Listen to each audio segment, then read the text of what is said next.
Director Srikar గారు, team లో ప్రతి ఒక్కరికి పేరు పేరున many congratulations. All the very best. They was so sweet of you. Thank you. All the very best to everybody in the team. నా friend, నా producer bro గారు, ధీరజ్ గారు, నేను ఫస్ట్ ఒక విషయానికి థ్యాంక్స్ చెప్పాలి. ఏంటంటే నిన్నటి నుంచి ఫుల్ టెన్షన్, ఇవాళ ఫుల్ ఖాళీ, అసలు ఏ పని లేదు, నైట్ నిద్ర లేదు, పొద్దున త్వరగా లేచా, 7:30 ఎస్ఆర్ఎస్ ఎలిమినేటర్ వరకు ఎలా టైం పాస్ అవుతుందా అని అనుకున్నా. టెన్షన్ తట్టుకోలేకపోతున్నా ఇంట్లో కూర్చొని. కరెక్ట్ గా ఇవాళ పెట్టారు, మంచిగా టైం పాస్ అయింది, చాలా మంది ఫ్రెండ్స్ ని కలిసాను. Thank you for that. But అంతకన్నా మెయిన్ ఇంకో విషయం, మాకు మీకు తెలుసు, మాకు ఇద్దరు ట్విన్స్ ఉన్నారు. 3.5 ఆల్మోస్ట్ 4 అయిపోయింది. వాళ్ళకి ఇంట్లో కూర్చొని మెల్లగా ఇప్పుడు సినిమాలు చూసే వయసు వచ్చింది.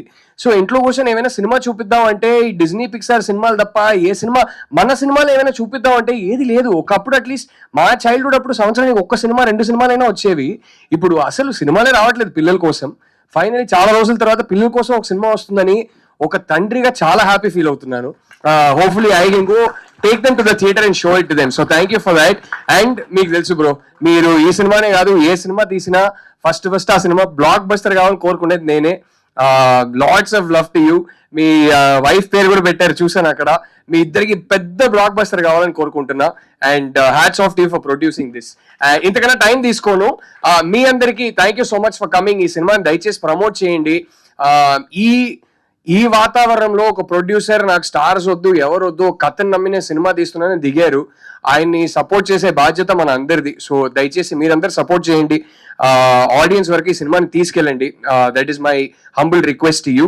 అండ్ సమ్మర్ హాలిడే స్పెషల్ ఏంటంటే, యాక్చువల్లీ నేను ఆల్మోస్ట్ టీనేజ్ వచ్చినప్పటి వరకు జాయింట్ ఫ్యామిలీ అనమాట. So my grand parents used to live with me.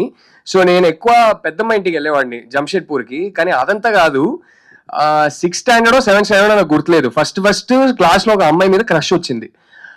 అప్పుడు సడన్ గా సమ్మర్ హాలిడేస్ అంటే నరకం. 2 months అమ్మాయిని చూడలేనా, అసలు ఇదేంట్రా బాధ. అండ్ నేనేమో లాస్ట్ బెంచర్ని, అసలు ఏ సబ్జెక్ట్ పాస్ గాను. ఆ అమ్మాయి ఏమో ఫ్రంట్ బెంచర్, చాలా గుడ్ స్టూడెంట్. సో నేను వెళ్ళి ప్రపోజ్ చేసినా నాకు ఛాన్స్ ఉండదని తెలుసు. సో ఎప్పటికీ చేయలేదు.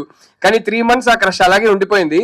సో ఆ 3-4 years అయితే సమ్మర్ హాలిడేస్ వస్తుందంటేనే నరకం. అసలు 2 months ఆ అమ్మాయి కనపడదని. So I think those are my most memorable summer holidays. So I use to play lot of cricket to make up for it. So అయ్యో, ఈ మెమరీ ఇప్పటిదాకా ఎవరి దగ్గర వినలేదే. మీ జంషెడ్పూర్ లో ఖుషి లాంటి అమ్మాయిలు ఎవరు కనిపించలేదా? లేదా అంటే ఆల్రెడీ మనసు ఇచ్చేసాను. అప్పట్లో ప్రేమ అనుకునేవాడిని, తర్వాత తెలిసింది కాదని. Thank you, that was beautiful Rahul Ravindran garu. Thank you so much.